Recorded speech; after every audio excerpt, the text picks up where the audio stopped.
எனக்கு நாளைக்கு வரணும்.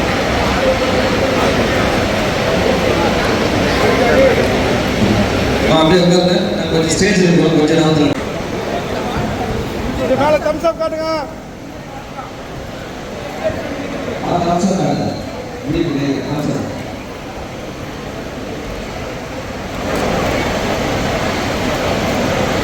சொல்லுமா.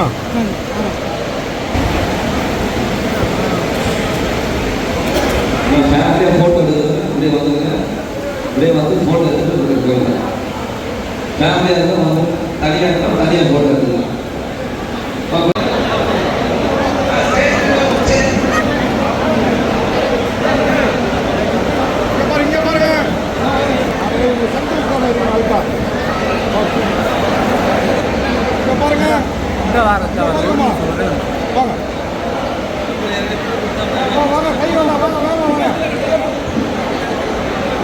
சீனி திரும்பிக்கோ, சீனி திரும்பிக்கோ. அண்ணா சார் திரும்பிக்கோங்க. சீனி திரும்பிக்கோ சார், திரும்பிக்கோங்க சார்.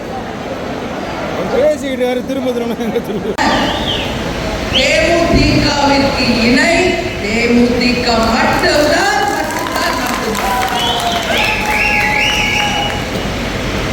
நம்ம மாநாட்டில் எல்லா மாவட்டத்திலிருந்து வந்திருந்தாங்க.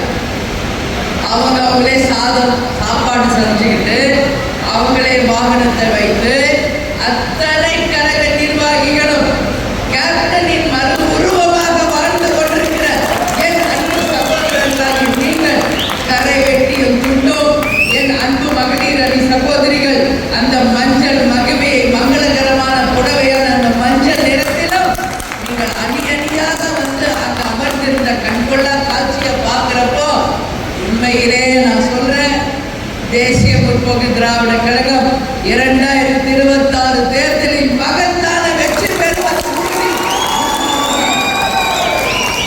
எந்த மாற்று கருத்தும் அதில் யாருக்கும் வேண்டாம் என்பதை இந்த நாளில் உங்கள் அண்ணியா உங்க அம்மாவா இந்த இடத்துல நான்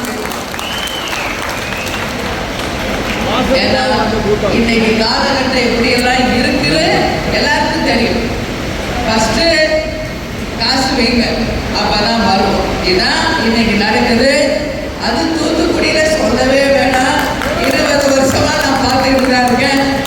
தேர்தல் நேரமானாலும் எதுவாக இருந்தாலும். ஆனால் தேசிய முற்போக்கு திராவிட கழகத்தை சேர்ந்த எங்கள் நிர்வாகிகள், என் சகோதரிகள் இன்னைக்கு தலைவர் கேப்டனை மட்டுமே தெய்வமாக நினைத்து இந்த கட்சியை கோயிலாக நினைத்து அந்த அன்புக்கு மட்டுமே கட்டுப்பட்டவர்களாக இருக்கிறீங்கன்னா இதுக்கு ஈடு எதுவுமே இல்லை. அதான் உண்மை. எனவே 2026 தேர்தல் எல்லாருக்கும் நான் சொல்ற ஒரு விஷயம், உறுதியாக தேசிய முற்போக்கு திராவிட கழகம் யாருடன் கூட்டணி அமைக்கிறதோ அவர்கள் தான் இந்த ஆட்சி அமைக்க முடியும். ஆட்சி அமைக்கிறது மட்டும் கிடையாது. தேசிய முற்போக்கு திராவிட கழகத்திற்கு வேண்டிய அத்தனையும் என்னன்னா உரிய மரியாதை, உரிய சீட்டு, உரிய பதவி அத்தனையும் தருகின்ற ஒரு கூட்டணியாக தான் உங்க அந்நியாக நம்முடைய அமைப்பேன். நீங்க எல்லாரும் தைரியமா இருக்கலாம், உறுதியா இருக்கலாம். ஏன் நான் இதை சொல்றேன்றது நல்லா நீங்க எல்லாம் யோசிக்கணும். இன்னைக்கு ஜனவரியில இருக்கும், ஆல்மோஸ்ட் ஜனவரி இறுதி வந்துட்டோம். பிப்ரவரி மாதம் 20ஆம் தேதிக்கு பிறகு தேர்தல் தேதி அறிவிக்கப்பட இருக்கிறது. மார்ச் மாதத்தில் அந்த யாரெல்லாம் வேட்புமனு இருக்காங்களோ அந்த வேட்புமனு தாக்கல் அது முடிஞ்சு ஏப்ரல் 10ஆம் தேதிக்கு மேல் உறுதியாக தமிழ்நாட்டில் தேர்தல் வர இருக்கிறது. ஒரு மாத காலத்தில் ரிசல்ட் வர இருக்கிறது. அதுல தேசிய முற்போக்கு திராவிட கழகத்தை சேர்ந்த பல பேர் அன்னைக்கு வெற்றி பெற்று இருப்பீர்கள் என்பதை அது முடிந்து சரியாக 3 மாசத்துல உள்ளாட்சி தேர்தல் வர இருக்கிறது. நல்லா நீங்க இங்க கவனமா கேட்கிறோம்.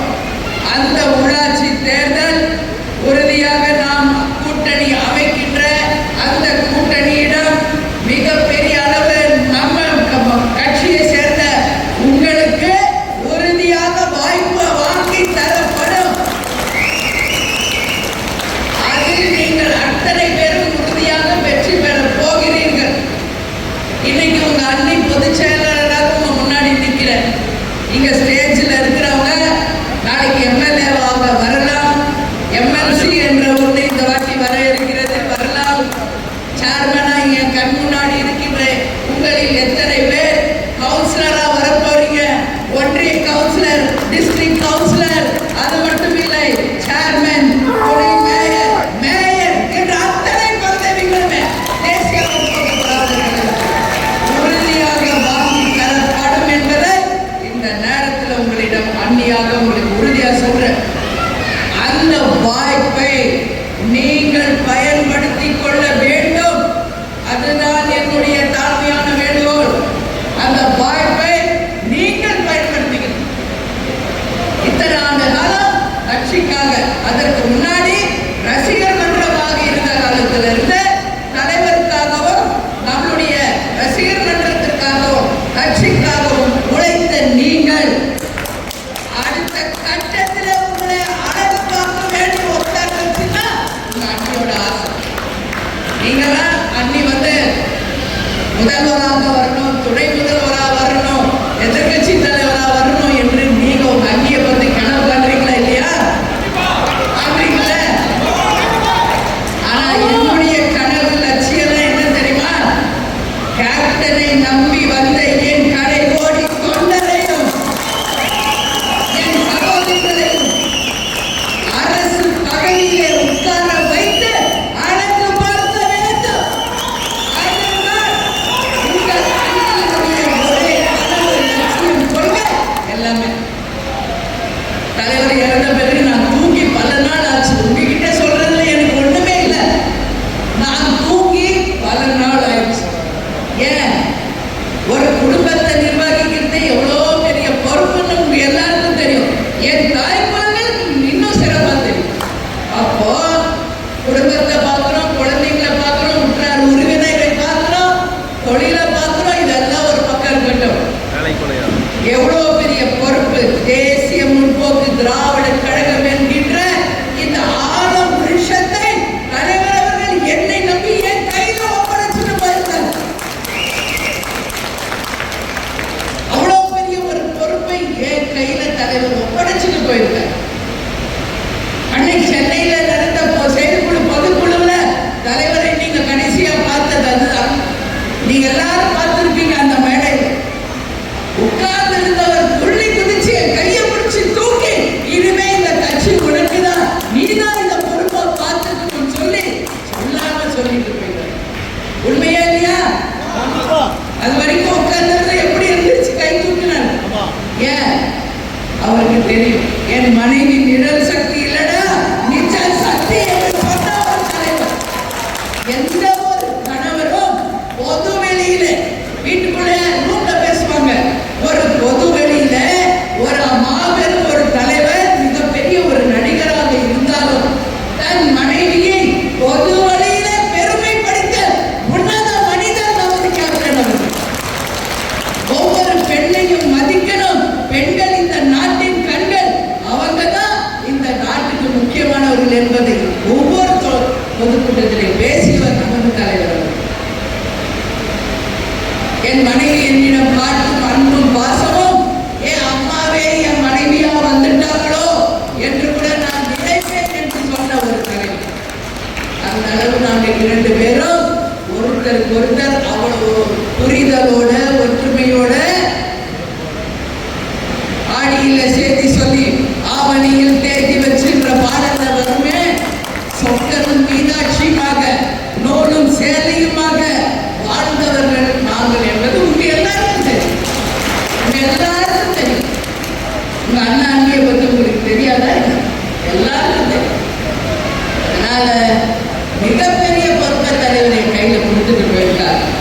இப்போ என் பொசிஷன் அண்ணா இருந்த வரைக்கும் அண்ணி, இன்னைக்கு உங்க அத்தனை பேருக்கும் அம்மா, ஒரு தாயாக இருந்து இந்த கட்சியை வழி நடத்தி யாருக்கும் எந்த பாகுபாடு இல்லாம, எந்த விதமான பாகுபாடு இல்லாம உங்க அத்தனை பேருக்கும் சரிசமமாக பதவிகளையும் அரசு பதவிகளையும் முறையாக வாங்கி கொடுத்து உங்கள் அத்தனை பேர் வாழ்க்கையும் உயர்த்தி உங்கள் அத்தனை பேரும் அரசு பதவியில் உட்கார வைப்பதுதான் என்னுடைய கனவு லட்சியம்.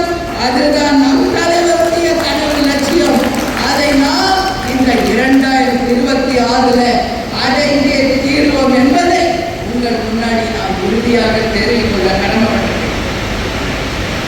இப்போ தமிழ்நாடு முழுக்க எல்லா இடத்துலையும் பூத் கமிட்டி அமைச்சாச்சு, BL2 அமைச்சாச்சு.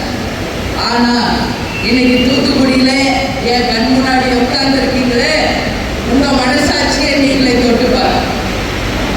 அண்டி சற்றேறக்கூடிய 2 ஆண்டு காலமாக இந்த பணியை நம்ம கிட்ட கொடுத்திருக்காங்க. ஒரு நாள் இல்லை, 2 நாள் இல்லை, 2 வருஷமாக கமிட்டி போடணும், BL2 முடிக்கணும், அணிகள் அமைக்கணும், பண்ணணும் சொல்லிட்டு இருக்கானே இல்லையா? சொல்றா இல்லையா? பேசுங்க. தூத்துக்குடி மக்கள் நல்லா பேசுவீங்க, அறிவாளிகள் எனக்கு தெரியும். பேசுங்க. நான் உங்ககிட்ட பேசதான் வந்திருக்கேன். இது ஒன்றும் ஒரு பொதுக்கூட்டமோ வேற ஏதோ இல்லை. இது குடும்ப ஃபங்க்ஷன், கலந்து ஆலோசிக்கிறது. இது குடும்பம், இது தேமுதிக குடும்பம். என் மனசுல இருக்கிறது உங்ககிட்ட பேசுறேன், உங்க மனசுல இருக்கிறது என்கிட்ட பேசுறேன். அப்பதான் இருக்கின்ற குறைகளை நாம் நிவர்த்தி செய்ய முடியும். இது என்ன மண்? வீரம் செறிந்த மண், உட்பளங்கள் அதிகமாக இருக்கின்ற ஒரு பூமி, உப்பிட்டவரை உள்ளளவு நினை என்று சொல்லக்கூடிய ஒரு பழமொழிக்கு சொந்தக்காரன் தமிழ்நாட்டில் நாம் வாழ்ந்திருக்கிறோம். அந்த உப்பையை உற்பத்தி செய்கின்ற ஒரு மாவட்டம், முத்து குளிக்கின்ற ஒரு மாவட்டம், மீனவர்கள் அதிகம் வாழ்கின்ற ஒரு மாவட்டம், இளைஞர்களும் பெண்களும் கடுமையாக உழைத்து தங்கள் வாழ்க்கையை முன்னேற்றுகின்ற ஒரு வீரம் செறிந்த ஒரு மாவட்டம் தூத்துக்குடி என்றால் கப்பல் ஓட்டிய தமிழர், வீரபாண்டிய கட்டபொம்மன், அது மட்டும் இல்ல மருது பாண்டியர்கள், தேவர் போன்ற புனித தலைவர்கள் வரலாறு நாம பேசலாம், பேசிக்கிட்டே போகலாம். அந்த அளவு ஒரு சிறந்த மாவட்டம். இங்க கூட நம்ம கட்சியை நம்பி உப்பு தயாரிக்கும் சகோதரர்கள் வந்திருக்காங்க. உப்பிட்டவர்களை உள்ளளவும் நினை என்பதை தான் தலைவர் இல்ல தமிழ்நாடோட பழமொழி. உறுதியாக அன்பு சகோதரர்களுக்கு சொல்ற, நாளை காலை அந்த உப்பளம் தயாரிக்கின்ற இடத்திற்கு நாம் நம் கழக நிர்வாகிகளோடு நேரடியாக சென்று பார்வையிட இருக்கிறேன். அப்பொழுது அவங்களுடைய கஷ்டம் என்ன, கோரிக்கை என்ன என்பதை களத்தில் இறங்கி ஆய்வு செய்து அந்த மக்களோடு மக்களாக இருந்து நிச்சயம் அவர்கள் துயர் குறைக்க தேசிய முற்போக்கு திராவிட கழகம் அவர்களுக்கு துணை நிற்போம் என்பதை இந்த நேரத்தில் சொல்றேன். உப்பளங்கள் தயாரிக்கிற இடம், அந்த ஃபேக்டரி, அதை தயாரிக்கின்ற ஆலைகள் அத்தனையும் நாளை காலை நான் 10 மணிக்கு வர இருக்கேன். வர விரும்புவர்கள் அங்கே வரலாம். பிரஸ் மீட் இருக்கும். அவங்களுடைய கஷ்டம் என்ன என்பதை நேரடியாக ஆய்வு செய்து உறுதியாக அவர்களுடைய இன்னல்கள் தீர்க்கப்படும் என்பதை உறுதியாக சொல்றேன். அதனால சொல்றேன், இங்க கூடி இருக்கின்ற அனைவரும் நல்லா சிந்திக்கணும். அண்ணன் SSS சந்திரன், தாமோதர் கண்ணன் எல்லாரும் இவ்வளவு நேரம் நாங்க என்ன பேசிக்கிட்டே இருந்திருப்பேன், பார்த்துருப்பீங்க. என்ன பேசணும் தெரியுமா? மாவட்டத்தை பற்றி தான் பேசணும், உங்களை பற்றி தான் நான் பேசணும், இந்த மாவட்டத்தினுடைய வளர்ச்சியை பற்றி தான் பேசுறேன். தேமுதிகவினுடைய வளர்ச்சி என்ன அப்படிங்கிறத அவங்களோட கலந்தாலோசிச்சு நான் தான் சொன்னேன்ல, நான் தூக்கி ரொம்ப நாள் ஆச்சு. 24 hours என்னுடைய எண்ணம் செயல் எல்லாம் தேமுதிக தேமுதிக தேமுதிக தான், வேற எதுவுமே கிடையாது. கேப்டன் சொல்ற மாதிரி 2 சிங்கக்குட்டி, அவங்க ஒருத்தர் அரசியல் இருக்காரு, ஒருத்தர் திரைப்படத்தில் நடிச்சிட்டு இருக்காரு. அவங்க பார்த்துக்கலாம். ஆனா அவங்க எல்லாருடைய விருப்பப்படி சீக்கிரம் பார்த்து தம்பிங்களுக்கு கல்யாணம் பண்ணணும் அப்படின்னு நீங்க சொல்லிட்டு இருக்கீங்க. ஒரு அம்மாவாக உங்களை எல்லாரும் எப்படி நான் நல்லா வச்சிருந்து உங்களை உயர் பதவியில் உட்கார வச்சு அழகு பார்க்கணும்னு நினைக்கிறேனோ, ஒரு தாயாக அவங்க 2 பேருக்கும் உரிய நேரத்தில் நல்லது செய்ய வேண்டும் என்று நானும் இறைவனிடம் பிரார்த்திக்கிறேன். அதற்கும் நிச்சயம் தேர்தலுக்கு பிறகு ஒரு நல்ல செய்தி வரும். அத்தனை பேரையும் அழைச்சு நிச்சயமாக ஒரு மாநாடு மாதிரி தான் அந்த திருமணத்தை நடத்துவோம் என்பதையும் சொல்றேன். அதனால இது ஒரு மகிழ்ச்சியான தருணம். நாம் அனைவரும் ஒன்று சேர்ந்திருக்கிறோம்.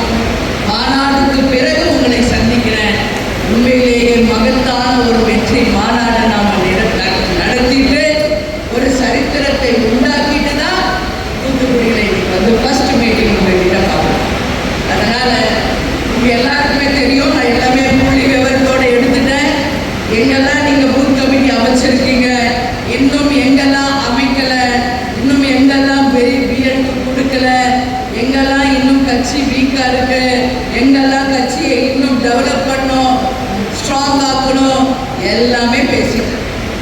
ஸோ நான் பேசினா மட்டும் பார்த்தாரு, அந்த பணியை செய்ய வேண்டியது யார்? பகுதி செயலாளர்கள், வட்ட செயலாளர்கள், கிளைக்கழக நிர்வாகிகள், பூத் கமிட்டி முகவர்கள், என் மகளிர் அணி சகோதரிகள், நீங்க தான் இறங்கி வேலை பார்த்து அந்த மீதி இருக்கின்ற அந்த பூத் கமிட்டிகளையும் உடனடியாக நிச்சயம் அமைத்து தர வேண்டும். செய்வீங்களா? செய்வீர்களா? செய்வீர்களா? ஜெயலலிதா பாணியில கேட்கிறேன்னு நினைக்காதீங்க. எப்பவுமே உங்க அண்ணி அப்படிதான் பேசுவேன், உங்களுக்கு தெரியும். ஏன்னா உங்க அண்ணி இன்னைக்கு தமிழ்நாட்டுக்கு சுற்றுப்பயணம் போயிட்டு இருக்க, எல்லா தலைவர்களையும் சந்திச்சுட்டு இருக்க, அனைத்து நிருபர்களையும் டெய்லி சந்திக்கிற ஒரே தலைவர் உங்க அண்ணி தான். அது எத்தனை கேள்வி, எப்படிப்பட்ட கேள்வி கேட்டால் எதற்கும் அஞ்சாமல் சிங்கநிகர் தலைவரினுடைய மனைவியாக உங்கள் அண்ணியாக உண்மை, நேர்மை, ஒழுக்கம், கண்ணியம், கட்டுப்பாடோடு அந்த செயல்களை நாம் செய்திருக்கிறோம். யாருக்கும் எதற்கும் பயப்பட தேவையில்லை, யாருக்கும் எதற்காகவும் அஞ்ச தேவையில்லை. தலைவர் எப்படியோ அப்படிதான் நானும் நம் கழகமும் இனியும் எப்பொழுதும். எனக்கு எல்லா கட்சியும் நீங்க வாட்ஸ்அப்ல நான் கூட ஒரு செய்தி பார்த்தேன்.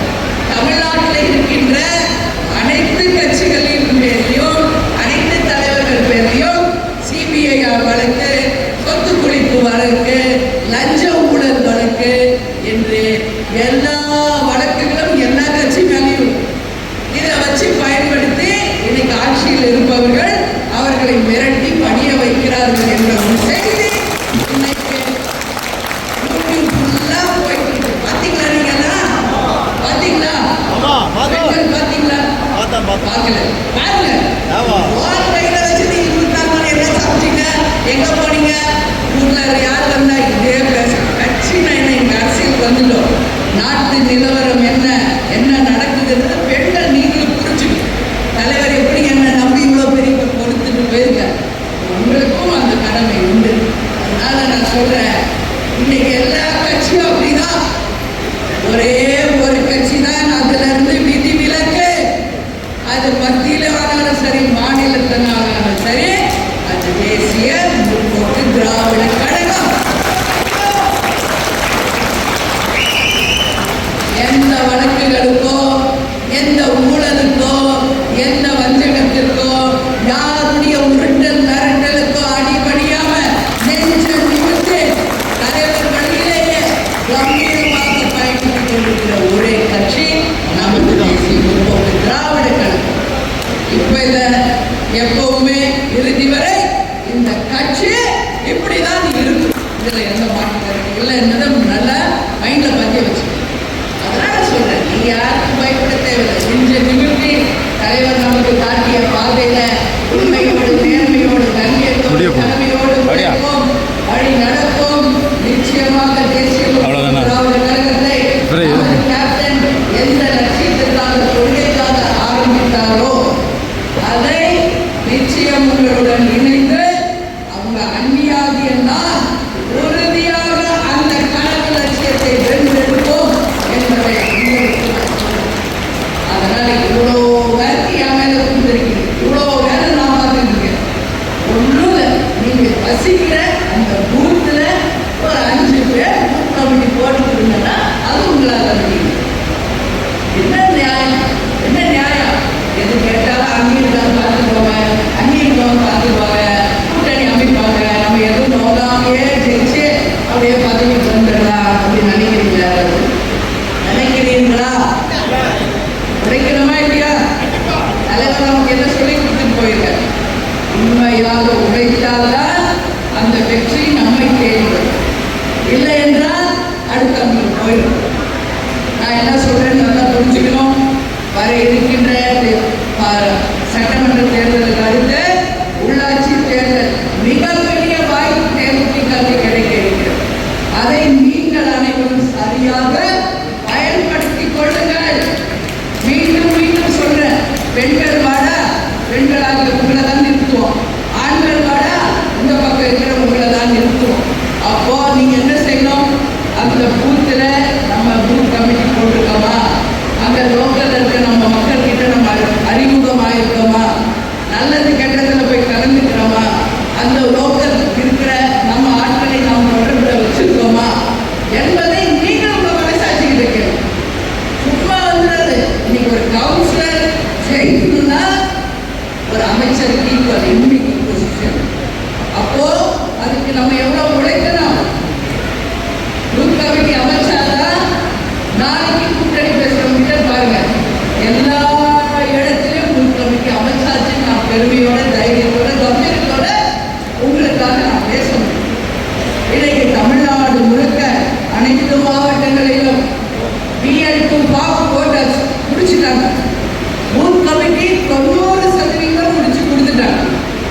அந்த வகையில் தூத்துக்குடி மாநகரை சேர்ந்த என் அன்பு கழக நிர்வாகிகள், என் தாய்க்குறர்கள் கிட்ட கேட்டுக்கிறேன், நீங்க போட்டது ஓகே, இன்னும் எதெல்லாம் பேலன்ஸ் இருக்கோ அதை உடனடியாக பூர்த்தி செய்து 10 நாட்களுக்கு இந்த தென் மண்டலத்தில் தான் நான் இருக்க போறேன்.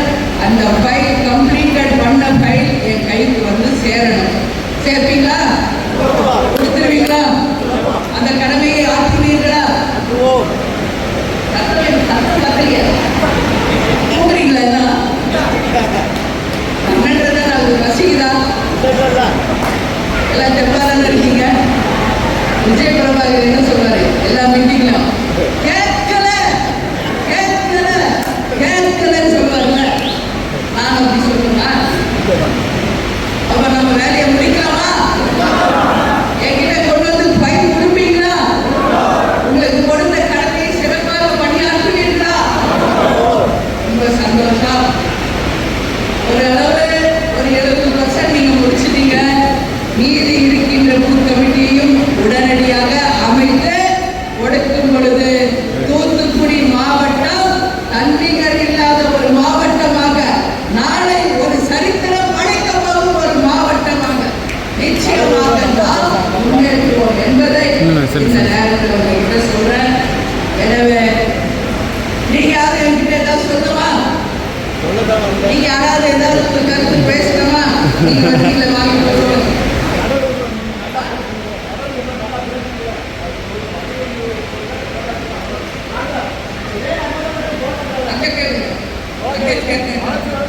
அவரோட ஆதங்கம் மாநாடை வந்து பத்திரிகையிலையும் டிவிலையும் காமிக்கலன்னு ஃபீல் பண்றாரு. அப்புறம் நியூஸ் வரலங்கிறாரு. இதுதான் அவர் சொல்றாரு. 1000 கை கொண்டு மறைத்தாலும் ஆண்டவனை யாரும் மறைக்க முடியாது. வச்சுட்டா ஒரு கல்யாணத்தை நிறுத்த முடியாது. இன்னைக்கு பத்திரிகைகளை 4 நாள் ரூம்ல உட்கார்ந்து விவாதம் பண்றவங்களுக்கு சரியான பதிலடியை விஜய் பிரபாகர் மாநாட்டிலே சொன்னார். அதனால யாரும் தெய்வ குழந்தைங்க வானத்திலிருந்து யாரும் குதிச்சு வந்துருங்க. உண்மை நிலையை உறக்க சொல்வதுதான் பத்திரிகை தர்மம். அதை எந்த பத்திரிகை கரெக்டா ஃபாலோ பண்றாங்களோ அவங்களுக்கு தான் நிலையான எதிர்காலம். இல்லைன்னா நிச்சயம் அவங்களுக்கும் கேள்விக்குறிதான் நடக்கும் என்பது உண்மை. அதனால இன்னைக்கு நம்ம செய்தி போடல, நம்ம போட்டோ போடல, நம்ம மாநாட்டில் காட்டல, இதெல்லாம் ஒரு அவங்க பார்த்து உங்ககிட்ட நான் சொல்றேன், கடமையை செய், பலனை எதிர்பாராதே.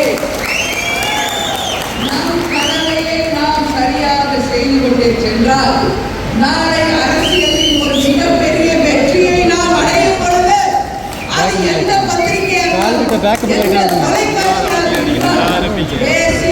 வரல லைட்டை நோடணும் பாருங்க பேக் லைவ்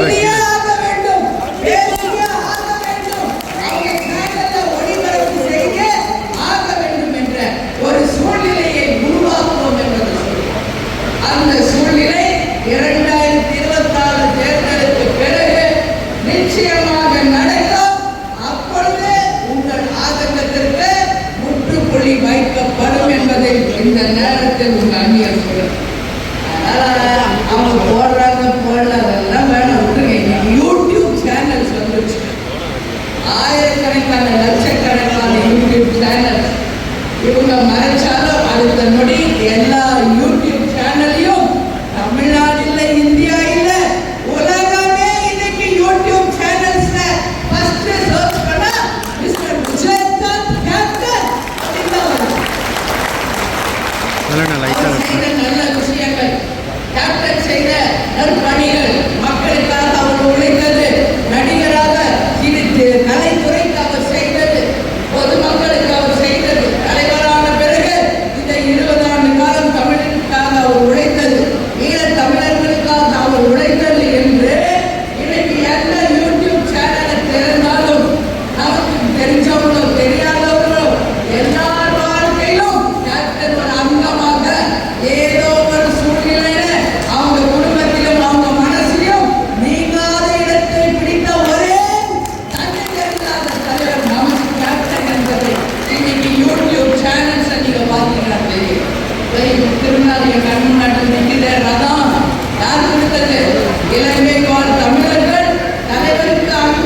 செல்ல பாருங்க செல்ல பாருங்க சார் செல்ல பாருங்க டிவியில் ஓடிட்டு இருக்கு ஓட ஒரு அரசருக்கு கூட மக்கள் யாரும் எடுக்கிறீங்க வருது வர்றாங்க குறை சொல்லிட்டு அன்னைக்கு வரலப்ப நான் இன்னைக்கு வந்துக்கலாம் செல்ல பாருங்க சார் செல்ல பாருங்க நிலையான மக்கள் முதல்வராக அனைத்து உலகிலும் உலகம் முழுவதும் வாழும் தமிழர்கள் நெஞ்சில இன்னைக்கு இடம்பெற்றிருக்கிறார் என்றால் அதுதான் நமக்கு கேப்டன். அதனால யாரும் கவலைப்படாதீங்க. சேனல்ல போடல பேப்பர்ல போடல அவங்களுக்கு அவங்க கடமை தெரியும். உறுதியாக அவங்களும் நமக்கு துணை நிற்பார்கள். நான் வந்து இன்னைக்கு பிரஸ் பீப்புளை எவ்வளோ மதிக்கிறேன் என்பது இன்னைக்கு நிருபர்களுக்கு தெரியும், அனைத்து பிரஸ் பீப்புளுக்கு தெரியும். இன்னைக்கு கூட விஜயை பத்தி 2 கேள்வி கேட்டேன். நான் சொன்னேன் டெய்லி நான் பிரஸ்ஸை சந்திக்கிறேன், ஒரே ஒரு நாள் விஜயை பத்தி இந்த கேள்வியெல்லாம் அங்க கேளுங்க, அவன் என்ன பதில் சொல்றாரு அதுதான் நானும் ஏன்னா இன்னைக்கு நம்ம வந்து பத்திரிகையாளர்களை மதிச்சு அவர்களை அழைச்சி ஒருத்தர் வந்தா கூட தலைமை கழகத்தில் நீங்க பார்த்துருப்பீங்க அவ்வளவு மரியாதை கொடுத்து பிரஸ்ஸா என்னப்பா கேள்வி பதில் சொல்லிட்டு எல்லாருக்கும் உணவளித்து உரிய மரியாதை செலுத்திக்கிட்டு ஒரே கட்சி தேசிய முற்போக்கு கழகம். தினந்தோறும் தலைவர் கோவிலே உங்களுக்கு தெரியாததில்ல குறைந்தது 3000 இருந்து 10,000 மக்கள் தினந்தோறும் உணவு உண்கிறார்கள் என்றால் அது நமது தலைவருடைய கோவில், நமது கேப்டனுடைய கோவில் மட்டும்தான் இந்த சரித்திரம் நடந்தது. வேற எந்த தலைவராவது இந்த கட்சியிலாவது வாங்க சாப்பாடு போடுறாங்க. எத்தனையோ வாழ்ந்த தலைவர்கள் இருக்காங்க. எங்கே ஒரு இடத்துல ஒரு உதாரணம் காமிக்க முடியுமா? அடுத்த தேர்தலில் வெறும் ஓட்டு வெற்றியை பார்க்கிறார். ஆனா கேப்டனும் நம்மளும் அடுத்த தலைமுறையை பார்க்கின்ற ஒரு கட்சி. அடுத்த எதிர்காலத்தில் தமிழ்நாடு சிறப்பாக இருக்கணும் நினைக்கிற ஒரு கட்சி. எனவே நீங்க எல்லாரும் நல்லா சிந்திக்கிறோம். அதெல்லாம் நான் பார்த்துக்கிறேன். பயப்படாதீங்க. இந்த தேர்தல் நீங்கள் விரும்பும் கூட்டணி, நீங்கள் விரும்பும் பதவிகள், நீங்க என்ன நினைச்சு இந்த கட்சிக்குள்ள வந்தீங்களோ யாரும் கைவிடப்படார். தலைவரை நம்பி வந்தவர்கள் யாரும் கைவிடப்படார் என்பதை வைத்துக் கொண்டு உங்களுக்கு நாங்கள் கொடுத்த அந்த வேலையை மட்டும் சிறப்பாக செய்து முடித்து நம்மளுடைய மண்டல பொறுப்பாளரான ட்ரிபிள்எஸ் இருக்காரு, தாமோதரன் இருக்காங்க, மாவட்ட பொறுப்பாளர்கள், தொகுதி பொறுப்பாளர்கள், மாவட்ட செயலாளர்கள் எல்லாம் இருக்காங்க. அவங்க கையில ஒப்படைக்க வேண்டும் என்று கூறிக்கொண்டு இந்த முடிச்ச உடனே நீங்க எல்லா குடும்பமாக வாங்க. இங்கேயே நாம புகைப்படம் எடுப்போம். அதற்கு பிறகு நீங்கள் அனைவரும் போய் உணவு அருந்திட்டு தான் வீட்டுக்கு போகணும். ஏன்னா கேப்டனையும் கேப்டன் கட்சியும் நம்பி வந்தவங்க யாரோடும் பசியோட போகக்கூடாது என்பதை எனவே இந்த உணவும் தலைமை கழகத்தின் மூலமாக உங்க அண்ணினா இங்கேயும் உங்களுக்கு மனதார உணவளிக்கிறேன். நீங்க எல்லாரும் சாப்பிட்டுதா போகணும்னு சொல்ற எல்லாரும் பத்திரமா போகணும். உங்களுக்கு கொடுத்த வேலையும் நிச்சயம் சிறப்பாக செய்யணும் அப்படின்னு சொல்லி கேட்டுக்கிட்டு இங்க வந்த எல்லாருக்கும் தலைவர் சார்பாக கட்சி சார்பாக நன்றிகளை தெரிவித்துக் கொண்டு கேப்டன் எப்பொழுதும் சொல்வது போல் தமிழன் என்று சொல்லடா அதை இல்லடா நமது இயக்கம் இயந்திரத்தை செய்வோம் இல்லாதவர்களே நாம் அனைவரும் நமது முரசிகள் நிற்போம். வெற்றி முரசு நான் வர்றதை சொல்ல முடியாது சார். நான் வந்து டிவியை பார்த்தீங்களா?